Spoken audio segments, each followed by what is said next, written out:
प्रभु यीशु मसीह के नाम में सभी को प्यार भरा जय मसीह की। परमेश्वर आप सबों को बहुत की आशीष प्रदान करें। इस भोर के वक्त परमेश्वर के वचनों को सुनने के लिए, उनकी उपासना करने, उनकी आराधना करने के लिए सिद्ध हुए आप सबों के ऊपर हमारी ढेर सारे शुभकामनाएं और परमेश्वर के आशीर्वाद निरंतर आपके ऊपर इसी प्रकार से एक बरसात के रूप में बरसते रहे। आपकी खुशामदी के लिए, आपकी सफलता के लिए, आपके सुखदायक जीवन के लिए हमारी कामना कभी व्यर्थ नहीं होती है। इसलिए कल से हम आपसे, भले ही हम शरीर में दूर हैं लेकिन आत्मा में एक होकर आपके संग हैं। जहां कहीं भी हम रहते हैं, परमेश्वर का वचन हमारे पास पहुंच जाती है। हम सब मिलकर परमेश्वर के वचनों से कुछ बातों को स्मरण करेंगे। आज सुबह के समय हम मंदिर की उस कहानी के बारे में स्मरण करने जा रहे हैं। आज हम सब लोग देखते हैं, चाहे वो कोई भी धर्म का क्यों ना हो, कोई भी जाति का क्यों ना हो, वो अपने खुदा को मानता है, अपने परमेश्वर को मानता है। हर कोई कहता है कि मैं सच्चे परमेश्वर को जानता हूं और मेरी आराधना सच्ची है और यही आराधना चलती है। यह सच बात है कि हम परमेश्वर को खोजते हैं। यह सच बात है, हम परमेश्वर की उपासना करने के लिए हमारे मनों को सिद्ध करते हैं। हमारे भीतर एक ऐसी शून्यता होती है, एक ऐसा खोखलापन होता है। जब तक वो परमेश्वर को ना खोजे तब तक वो शांत नहीं बैठता है। और जिस दिन वो परमेश्वर मिल जाते हैं, वो सच्चा परमेश्वर मिल जाते हैं, तब हम बहुत ही उत्सुक हो जाते हैं, आनंदित हो जाते हैं। हमारी बेचैनी हमसे दूर हो जाती है, हमारी निराशा भी हमसे दूर हो जाती है।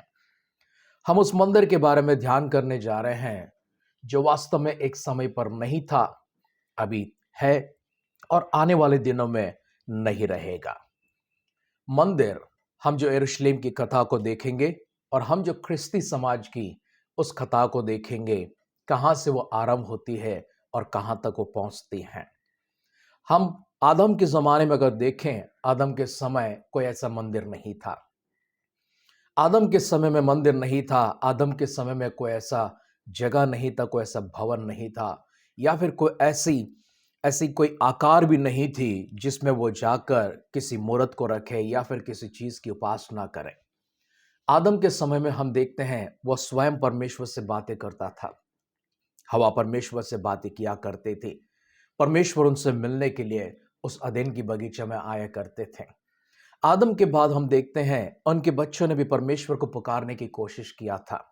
हाबिल ने और कैन ने परमेश्वर को अर्पण देकर उन्हें प्रसन्न करने की कोशिश की थी। परमेश्वर उनसे मिलने के लिए धरती के ऊपर आते हैं और परमेश्वर उनसे मिलते भी हैं, उनसे बातें भी करते हैं।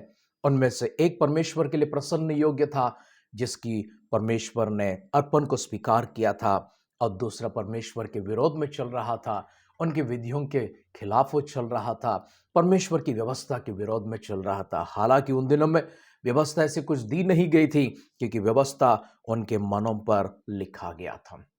हाबिल के अर्पण को स्वीकारा गया, कैन के अर्पण को स्वीकारा नहीं गया। फिर भी परमेश्वर की अनुग्रह कैन की पर भी रहती है।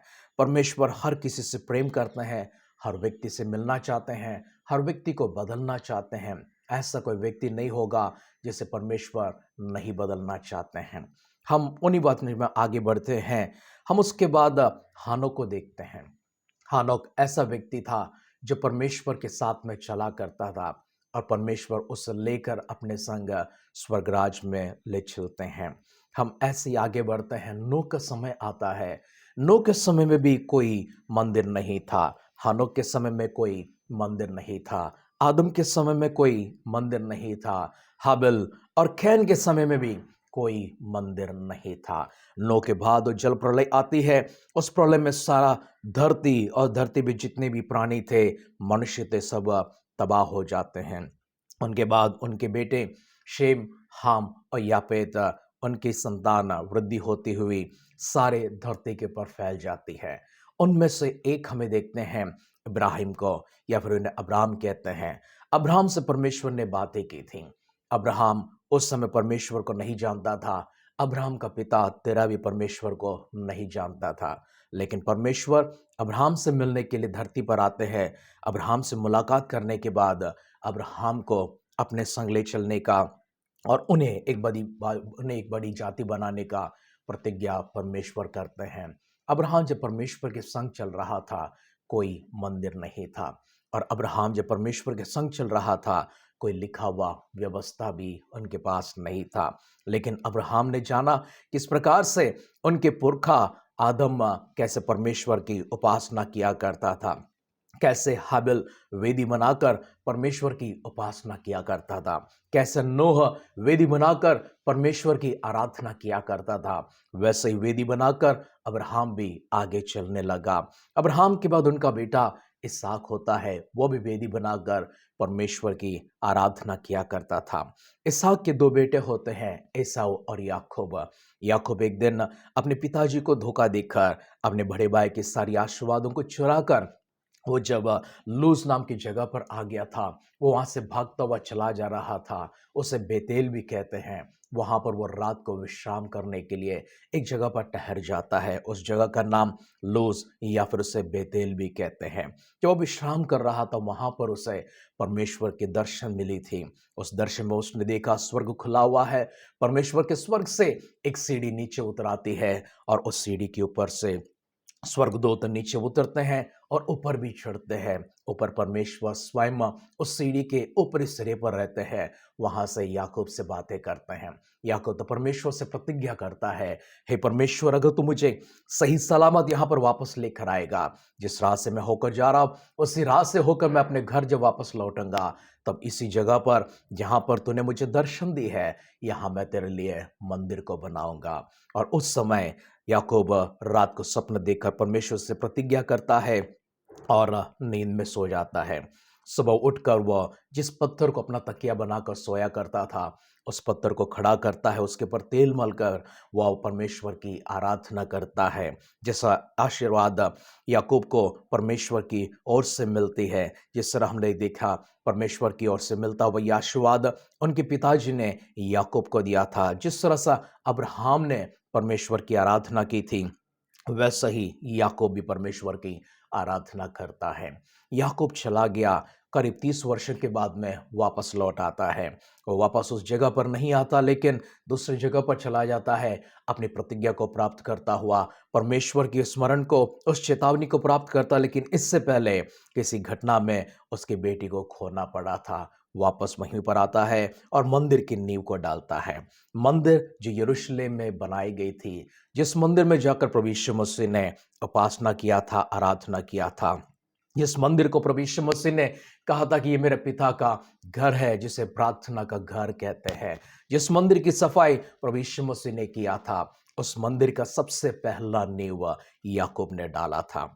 याकूब के समय के बाद उसके बेटे यहाँ वहां रहते हैं, फिर बाद में कनान में बस जाते हैं। कनान में अकाल जब पड़ जाती है, मिस्र देश में चले जाते हैं। मिस्र में उस समय उनका 11वां बेटा यूसुफ राजगद्दी पर बैठा हुआ था। याकूब अपने बेटे यूसुफ के पास चला जाता है और ये सारे 70 लोग मिलकर ये मिस्र देश में रह जाते हैं।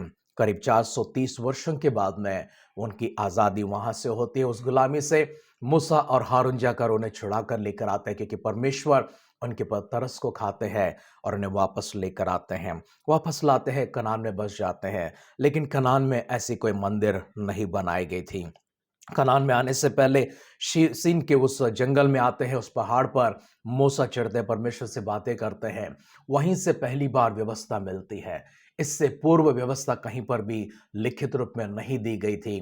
वहां पर परमेश्वर मूसा से जब बातें करते हैं, उन्हें 10 आज्ञाओं को देते हैं। उन आज्ञाओं को लेकर, उन विधियों को लेकर मूसा करीब 40 वर्षों तक परमेश्वर के संग होकर बातें करता हुआ, अपनी प्रजा को उन व्यवस्था को देता हुआ उसे लिख कर आगे बढ़ाता है। उस समय तक कहीं पर भी व्यवस्था लिखी हुई नहीं थी, क्योंकि व्यवस्था परमेश्वर ने मनुष्यों के हृदयों के ऊपर लिखा हुआ था। इसी कारण से वे मनुष्य उस व्यवस्था के आधार पर, जिनकी नाम अभी तक हमने सूची में पढ़ी थी, वे सब लोग उनके हृदय पर लिखी गई व्यवस्था के आधार पर ही चल रहे थे।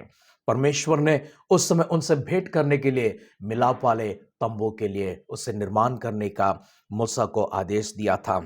वो पहली दफा थी जहां पर परमेश्वर धरती पर आते हैं और धरती पर आकर लोगों से मिलने के लिए किसी एक खास जगह को चुनते हैं और उसमें एक खास जगह उनकी आसन होती है। वो संदूक का जो परमेश्वर का वाचा का संदूक कहलाता है, उस वाचा के संदूक पर उन केरूबों के बीच में आकर परमेश्वर जो विराजमान होते हैं, उस मिलाप वाले तंबू में परमेश्वर मूसा से जब बातें करते हैं, तंबू के द्वार पर खड़ा होकर यहोशू इन बातों को सुना करता था। यहोशू भीतर नहीं आता था, ना ही हारून भीतर आता था। परमेश्वर के उस सानिध्य में केवल मूसा ही वहां पर हुआ करते थे। परमेश्वर इस तरह से उन्हें जंगल की यात्रा से कनान में पहुंचा दिया। कनान में पहुंचने से पहले मूसा की मृत्यु हो जाती है। यहोशू और कालेब उन्हें लेकर आगे बढ़ते हैं। कनान में जाने के बाद भी इसी तंबू को आगे बढ़ाते हैं, लेकिन ऐसी कोई मंदिर को नहीं बनाते हैं। काफी वर्ष उन्होंने न्याय के समय में गुजार दिया। करीब 350 वर्ष न्याय के समय में गुजारने के बाद उन्हें एक पहला नबी मिलता है। उस नबी का नाम है शमूएल। लेकिन वो नबी शमूएल याजक एली के घर पर उस संदूक को रखा हुआ उस जगह पर शिलोह में अपने बचपन को गुजारते हैं, अपनी जवानी को गुजारते हैं, अपनी बुढ़ापे में प्रवेश करते हैं। एली का वो समय था, उस समय परमेश्वर ने वहां उनसे बातें किया था। शमूएल को नबी के रूप में स्वीकारते हैं और शमूएल परमेश्वर के भक्त होकर आगे बढ़ते हैं। वहां शिलोह में उस समय युद्ध के लिए जब जा रहे थे, उनके बेटे होफनी और फिनेहास मना करने पर भी परमेश्वर का संदूक को लेकर जाते हैं। संदूक फिलिस्तियों के हाथ में पड़ जाती हैं और इस्राएली लोग हार जाते हैं। इस तरह से उस समय से लेकर संदूक यहाँ वहाँ होने लगती है। फिलिस्तीन के बीच में बहुत ही परेशानियां होती है, उनके बीच में बीमार आ जाते हैं, उनके अंदर उनके शरीरों पर फोड़े निकल आते हैं। तब फिलिस्तीन लोग जान लेते हैं ये सब कारण है परमेश्वर को वो संदूक जो हमारे पास रखा गया है, इसी के कारण से हुआ है। इसी तरह वे आगे बढ़ते हैं, परमेश्वर का संदूक लेकर आगे चलते हैं। राजाओं का समय आ जाता है। सबसे पहला राजा इस्राएल के राजगद्दी पर शाऊल चढ़ता है। शाऊल उसी वेदी में, उसी मिलाप वाले तंबू में परमेश्वर की आराधना किया करता था। राजा शाऊल के बाद में राजा दाऊद सिंहासन पर आते हैं। दाऊद ने उस समय इच्छा प्रकट की थी, हे परमेश्वर, मैं तो आज महल में रहता हूँ, राजमहल में मैं रहने लगा हूँ, लेकिन आपका तंबू और आप परमेश्वर उस तंबू में रहते हैं, आपका संदूक उस तंबू में है। मैं नहीं चाहता कि आप तंबू में निवास करें, मैं चाहता हूं आपके लिए एक भवन को बनाऊं। लेकिन उस समय दाऊद राजा होकर कुछ वर्ष बिता चुका था। अपने बीते हुए इन वर्षों में दाऊद राजा ने कई सारे गलत काम किए हैं जो न्याय के विरोध में है या फिर व्यवस्था के विरोध में है। दाऊद के समय में तो व्यवस्था थी, दाऊद के समय, उनके बेटा सुलेमान के समय में भी व्यवस्था है, शाऊल राजा के समय में भी व्यवस्था लिखी गई थी, शमूएल के समय में भी व्यवस्था लिखी गई थी। लेकिन दाऊद युद्ध के नियमों का उल्लंघन करता हुआ स्त्रियों को, बच्चों को, सबों को आरों से काट देता है। परमेश्वर को अच्छा नहीं लगा। कई सारे लोगों का खून दाऊद के हाथों से बहता चला गया। इसलिए परमेश्वर ने कहा, तेरे हाथ ने बहुत सारे लोगों का खून को बहाया है, इस कारण से मैं नहीं चाहता तो उन्हीं हाथों से मेरा मंदिर को बनाए। दाऊद के उस मंदिर को परमेश्वर ने ठुकरा दिया था, लेकिन दाऊद जिद पर बैठा हुआ था, परमेश्वर मुझे आपके लिए मंदिर को बनाना है। तब परमेश्वर दाऊद से कहते हैं, तेरी इस इच्छा को मैं तेरे बेटे के जरिए पूरा करूंगा, तेरे हाथों से नहीं। परमेश्वर का उस मंदिर को बनाने का काम दाऊद ने तो पूरा नहीं किया, लेकिन दाऊद ने सारा इंतजाम कर दिया था। जितनी साधनों की जरूरत थी, जितनी वस्तुओं की जरूरत थी, सारी वस्तुओं को लेकर आया, लेकिन वो बना नहीं पाया था। उनका बेटा राजगद्दी पर उनकी मृत्यु के बाद जब आते हैं, सुलेमान ने उस मंदिर को बनाया था और सुलेमान ने उस मंदिर की प्रतिष्ठा की थी। उस प्रतिष्ठा में परमेश्वर से प्रतिज्ञा भी करते हैं कि परमेश्वर अपने संतान जो आपके भक्त है वे इस तरह देखेंगे, इसकी ओर देखेंगे, तो परमेश्वर जब प्रार्थना करेंगे उनकी प्रार्थना को सुन लेना, उनके पापों को क्षमा कर देना। सुलेमान की प्रार्थना को परमेश्वर ने स्वीकारा है, लेकिन परमेश्वर ने इसके बदले में यह भी कहा है, अगर मेरी प्रजा मेरी उल्लंघन करती है, मेरे विधियों के विरोध में चलती है, मुझसे दूर हो जाती है, मैं अपनी उपस्थिति को इस मंदिर से निकाल दूंगा, हमेशा के लिए मैं हटा दूंगा। यही होता है, इस्राएली प्रजा परमेश्वर के विरोध में चलते हैं, परमेश्वर को क्रोध दिलाते हैं, परमेश्वर के विरोध में जाकर पाप करते हैं, गुनाह करते हैं। उस समय यहोयाकीम यरूशलेम में राजा हुआ करता था। राजा के उस समय नेबुकदनेस्सर राजा जो बबलोन का राजा हुआ करता था, जो सारे धरती के ऊपर राज करने लगा था, वो आकर यरूशलेम पर चढ़ाई करता है, यरूशलेम वासियों को बंदी बना लेता है, यरूशलेम के फाटकों को, उनके सारे सरहदों को तोड़ देता है और इसी तरह शहरपनाहों को तोड़कर, यरूशलेम के मंदिर को भी तोड़कर, उसे जलाकर, उसे लगभग राख के रूप में कर देता है और मंदिर के सारे वस्तुओं को, जो आराधना के उपकरण थे, सबों को लेकर बैबलोन चला जाता है और वहां उन्हें बंदी बनाकर रखता है। 70 साल बीत चुके हैं, लेकिन उन्हें कोई स्वतंत्रता नहीं मिलती है। यरूशलेम का पुनर्निर्माण करने के लिए कोई आगे नहीं आता है। कोई राजा वहीं पर नेबुकदनेस्सर की ओर से, बैबलोन की ओर से आकर हुकूमत करने लगता है, लेकिन यरूशलेम को पूरी तरह से निर्माण नहीं करता है। ऐसे समय यरूशलेम में, ऐसे समय उस बैबलोन में राजा खुसरू का राज चलने लगा था। जो फारस का राजा था, उनके ऊपर परमेश्वर की अनुग्रह उतर आती है और वह परमेश्वर की दया को प्राप्त करते हैं और परमेश्वर ने उन्हें सारे धरती के ऊपर राज दे दिया था। इजरा नबी की किताब पहला अध्याय पहला वचन से लेकर चौथा वचन तक हम लोग पढ़ते हैं तो प्राप्त करते हैं कि इजरा स्वयं कहता है कि सारा धरती मुझे दे दी गई है, सारे राज्य परमेश्वर ने मेरे वश में कर दिया है और परमेश्वर ने आज मुझे जिम्मेदारी दी है कि मैं जाकर यरूशलेम के उस मंदिर को निर्माण करो, उसकी मरम्मत करो। तो यरूशलेम के उस मंदिर की मरम्मत करने के लिए, उसे पुनः खड़ा करने के लिए राजा खुसरो के मन में परमेश्वर ने प्रेरणा को जगाई थी और उन्होंने उस समय यिर्मयाह नबी की जो भविष्यवाणी थी, उस भविष्यवाणी को पूरा करने के लिए अपने कमर को कसा था। करीब 70 वर्षों के उस गुलामी के बाद में, बेबीलोन की गुलामी से या फिर दासत्व से यरूशलेम के वासियों को, इसराइलियों को छुड़ाया जाता है। उनमें से करीब 50,000 लोग छूटकर आते हैं और इनमें से छूटे हुए लोगों में से जरुब्बाबेल नाम का एक व्यक्ति हुआ करता था और सादोक का पुत्र यशुआ हुआ करता था। वे दोनों मिलकर सबसे पहले परमेश्वर की वेदी को खड़ा करते, उसकी मरम्मत करते हैं, उस पर बलि चढ़ाकर परमेश्वर की आराधना करते हैं। उसके बाद जब 50,000 लोग उसमें से छूट कर आए थे, वे सब लोग मिलकर परमेश्वर की मंदिर की मरम्मत करना शुरू करते हैं।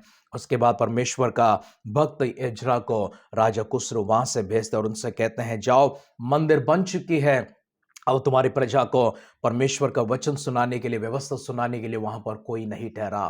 तुम एकमात्र व्यक्ति हो जो परमेश्वर के वचन को जानते हो, व्यवस्था तुम्हारे पास है, उससे जल्दी जाकर लोगों को सुना देना। एज्रा जब वहां पर आते हैं, खुशी का माहौल होता है। परमेश्वर की वचन को, व्यवस्था को जब पढ़कर सुनाते हैं, लोग अपने पापों का प्रायश्चित करते हैं, एहसास करते हैं और वो रोने लगते हैं, वो फूट फूट कर, बिलक बिलक कर रोने लगते हैं। तब एज्रा कहता है, ये उत्सव का समय है, ये खुशी का समय, ये आनंद का समय, ये रोने का समय नहीं है। अपने अपने घरों को जाओ, मिठाई बनाओ, खुद खाओ और दूसरों में बांटते चले जाओ, क्योंकि परमेश्वर ने हम सबों को स्वतंत्र किया है, अपनी व्यवस्था को भी फिर से उन्हें पुनः स्थापित किया है। मंदिर की निर्माण भी पूरी हो चुकी है।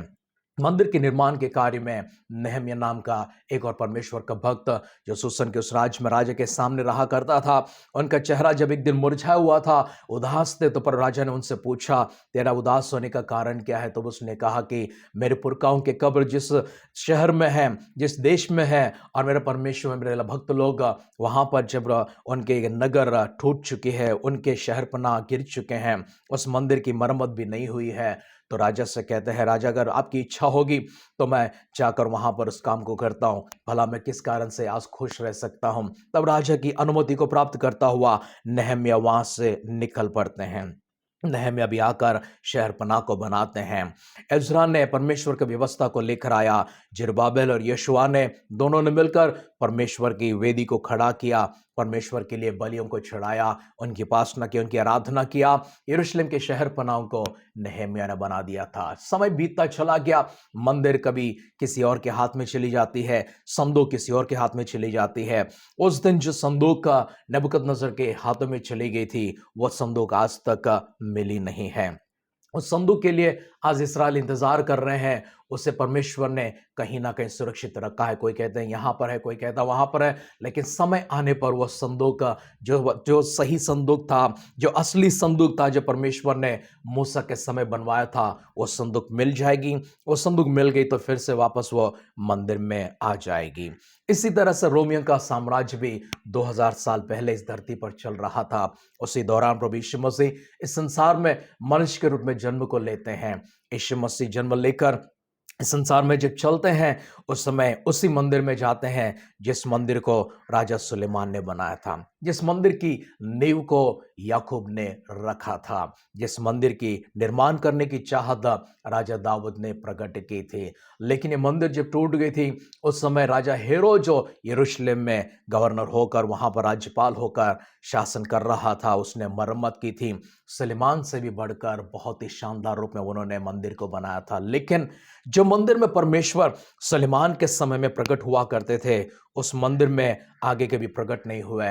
वो केवल एक दफा उन्हें देखते हैं जब जकरिया, यूहन्ना बपतिस्मा के पिताजी, जब जकरिया परमेश्वर के मंदिर में धूप चढ़ा रहे थे, उस समय परमेश्वर का स्वर्गदूत जिब्राइल उनके सामने प्रकट होकर उनसे कहते हैं, हे जकरिया, तेरी प्रार्थना सुनी गई है। इसके सिवा कहीं और हम लोग नहीं देखते हैं कि परमेश्वर की उपस्थिति उस मंदिर में प्रकट हुई थी।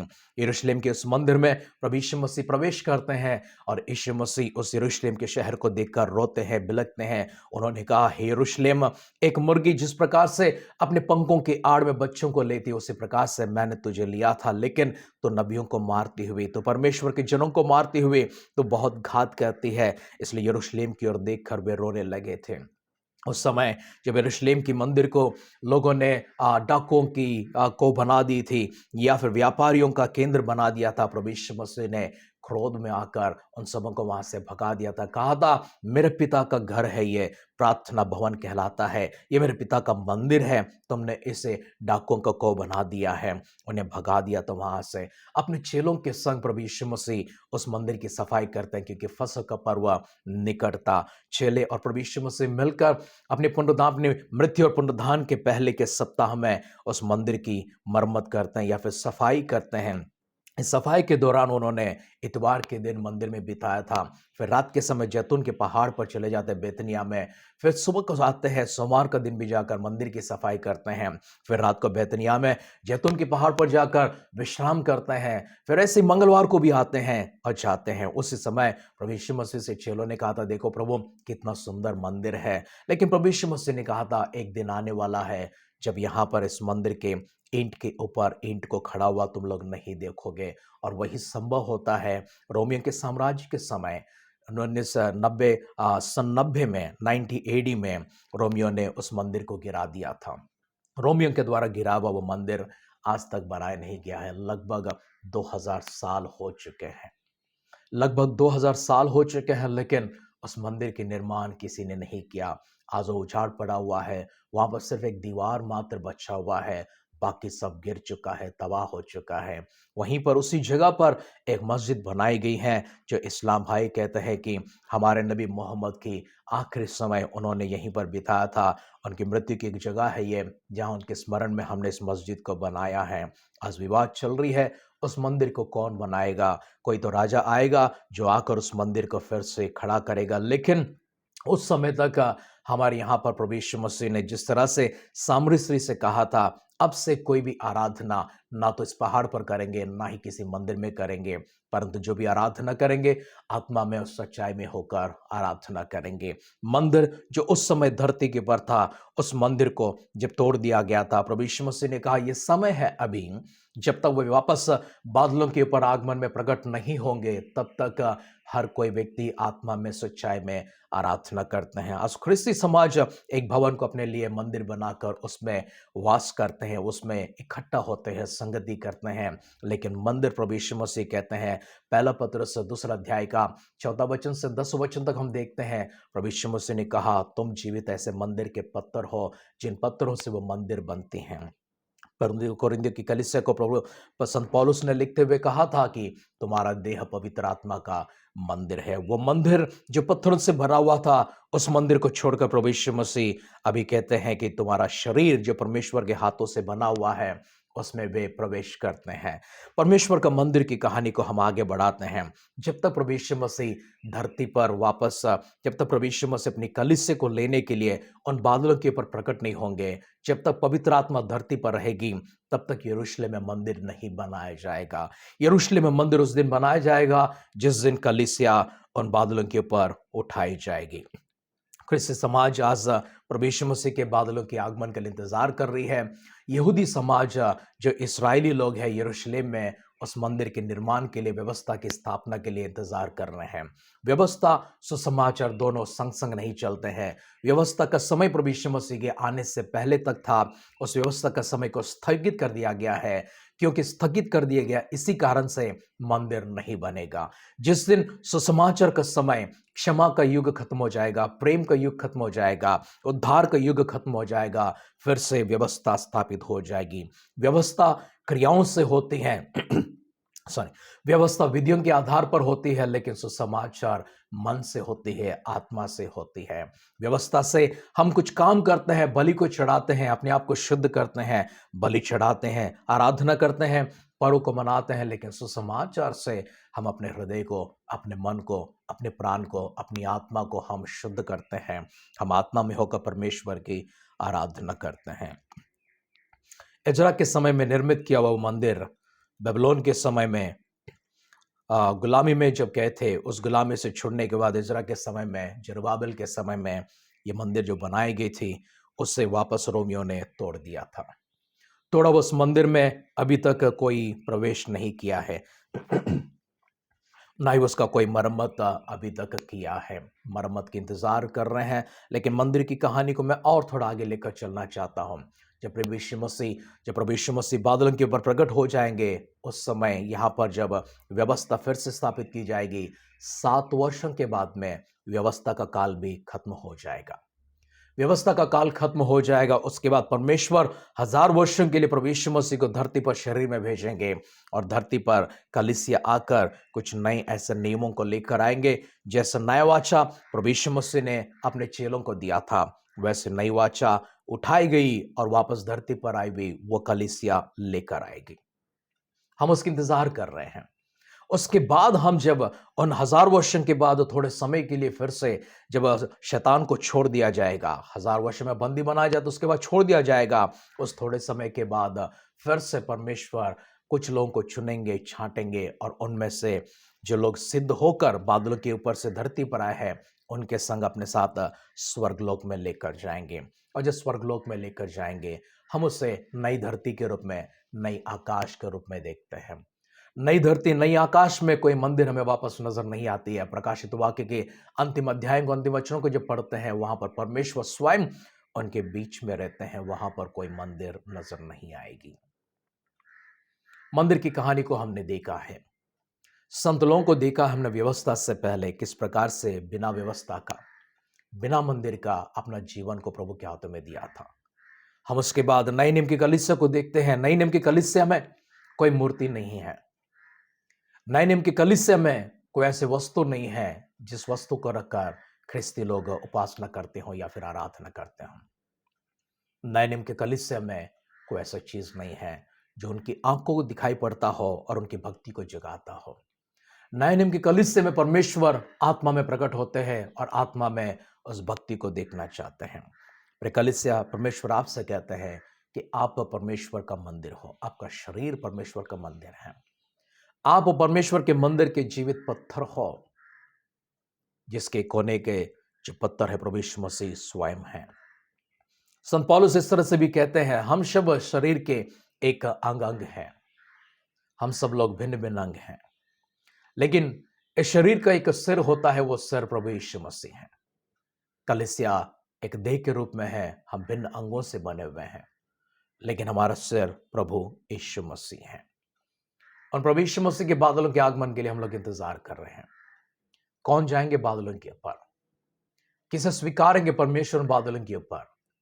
जो प्रभु यीशु मसीह को अपना उद्धार करता स्वीकार करते हैं, जो अपने जीवन को उनके हाथों में प्रकट करते हैं, जो सच्चाई के साथ, धार्मिकता के साथ पवित्रता के साथ अपने जीवन को चलाते हैं, जो परमेश्वर की विधियों का पालन करते हैं, जो अपने आप को पवित्र और शुद्ध रखते हैं, जो प्रभु के आगमन के लिए इंतजार करते हैं, आशा को रखते हैं और हर दिन परमेश्वर के सामने जाकर अपने आप में पश्चाताप करते हैं, शुद्ध कर लेते हैं खुद को और परमेश्वर के आगमन के लिए निरंतर भक्ति के साथ और श्रद्धा के साथ, भय के साथ इंतजार करते हैं। और प्रभु यीशु मसीह बहुत जल्द आने वाले हैं। प्रभु यीशु मसीह जब बादलों के ऊपर अपने संग लोगों को लेकर जाएंगे, उनमें से क्या आप रहेंगे? क्या आपको भरोसा है? क्या आपको विश्वास है कि आप प्रभु के साथ बादलों के ऊपर उठाए जाएंगे? क्या आपने अभी तक प्रभु को अपना उद्धारकर्ता के रूप में स्वीकारा नहीं है? क्या आपने अभी तक पानी में प्रभु यीशु मसीह के आदेश के अनुसार पिता, पुत्र और पवित्र आत्मा के नाम पर बपतिस्मा को प्राप्त नहीं किया है? अगर ऐसी आपकी जीवन है, आज आपके लिए समय है। आपकी नौकरी के लिए समय होगा, आपके विवाह के लिए एक समय होगी, आपका घर बनाने के लिए एक समय होगा, आपके बड़े बड़े कामों को करने के लिए एक समय होगा, पढ़ाई के लिए एक समय होगी, लेकिन उद्धार के लिए कोई समय नहीं है। उद्धार के लिए आज ही समय है, अब ही वो समय है। इसलिए प्रभु आपसे कहते हैं, उद्धार का ये समय जब आपके पास पहुंच चुका है, इसे गंवाना मत। उद्धार को प्राप्त किया कलीसिया, आप अपने जीवन को व्यर्थ चीजों में गंवाना मत। अपने आप को शुद्ध रखें, संसार से अलग रखें, अपने आप को पवित्र रखें। उद्धार जिन्होंने नहीं पाया है, आज आपका समय है, अपने पापों को कबूल करें, अपने पापों के लिए प्रायश्चित करें, अपने व्यक्तिगत जीवन को प्रभु के हाथों में लेकर चलें। उनकी आज्ञा के अनुसार पिता, पुत्र, पवित्र आत्मा के नाम पर पानी में डूबकर बपतिस्मा को प्राप्त करें। समय दोबारा शायद आपके पास ना आए, मौका शायद आपको दोबारा ना मिले। प्रभु आपसे प्रेम करते हैं, प्रभु आपसे बातें करते हैं, प्रभु अपने वचन को आपके पास लेकर आते हैं। परमेश्वर की मंदिर की इस कहानी को हम यहाँ पर समाप्त करते हैं, जो एक समय में था लेकिन आज नहीं है। आज अगर वह है तो हमारे देह के रूप में है, हमारे शरीरों के रूप में है। हम परमेश्वर की जीवित मंदिर हैं। वो मंदिर फिर से बनेगा, यरूशलेम में बनेगा, लेकिन एक समय आएगा जो परमेश्वर स्वयं मनुष्यों के बीच में होंगे, मंदिर वहां पर नहीं होगी। परमेश्वर चाहते हैं दृश्यमान इन वस्तुओं से या दृश्यमान भवनों से भक्त अपने परमेश्वर के पास ना पहुंचे, परंतु अदृश्य रूप में परमेश्वर जो रहस्य में होकर हमारे बीच में होते हैं, उनकी वाणी को सुने। रहस्य में होकर हमसे जो बातें करते हैं, उनकी वाणी को सुने। रहस्य में होकर हमारी बातों को सुनते हैं, उनसे उनके पास हमारी बातों को पहुंचाए। हमारी भक्ति, हमारी श्रद्धा, हमारा परमेश्वर की उपासना करने का माध्यम आत्मा में होना चाहिए, सच्चाई में होना चाहिए। कल इससे परमेश्वर आपसे प्रेम करते हैं। अपने जीवन को प्रभु के हाथों में दे दीजिए। कल समय हो या ना हो, आज ही उचित समय है। अपने सिरों को झुकाते हैं, आंखों को बंद करते हैं, छोटी सी प्रार्थना करेंगे। पिता परमेश्वर, हम फिर से एक बार आपकी शुक्र अदा करते हैं, आपकी आदर, आपके सम्मान, आपकी गौरव, आपकी महिमा करते हैं। आपके भक्तगणों को, हमारे परिजनों को आपके सानिध्य में लेकर आते हैं। सबों के ऊपर परमेश्वर अपनी कृपा दृष्टि को आपने बरकरार रखी है। धन्यवाद करते हैं। जो उद्धार नहीं पाया, परमेश्वर के उद्धार के लिए दुआ करते हैं। जो उद्धार को प्राप्त कर चुके हैं, प्रभु उनकी पवित्रता के लिए, उनकी धार्मिकता के लिए, उनकी सच्चाई के लिए प्रार्थना करते हैं। एक सही जीवन आपके लिए, अनुकूल जीवन प्रभु जी वे जीने के लिए परमेश्वर उनकी जीवन अद्भुत काम करने के लिए प्रार्थना करते हैं। हर व्यक्ति को प्रभु जो वचनों को सुन रहे हैं, उनके ऊपर अपनी अनुग्रह दृष्टि, अपनी कृपा दृष्टि प्रभु, अपनी क्षमा दृष्टि, अपने प्रेम की दृष्टि के साथ फिर से एक बार उनके पास उतराए। उन सबों को क्षमा कीजिए, स्वर्ग राज के वारिस बनाइए। प्रभु यीशु मसीह के बादलों के आगमन अगर विलंब होगी, फिर से एक बार कलीसिया के साथ मिलने का और प्रभु बातें करने का सौभाग्य हमें दीजिए। अगर ऐसा ना हो तो प्रभु के बादलों के आगमन में हम सबको शामिल कीजिए। हमारी सारी प्रार्थनाओं को सुनकर अपने उत्तर देश के लिए धन्यवाद करते हुए हमारे उद्धारकर्ता हमारे प्रभु यीशु मसीह के नाम से इस प्रार्थना को मांगते हैं। सुन और कबूल कर पिता। आमेन, आमेन, आमेन। परमेश्वर आप सबों को बहुत की आशीष प्रदान करें। सभी को Jai Masih. God bless you all.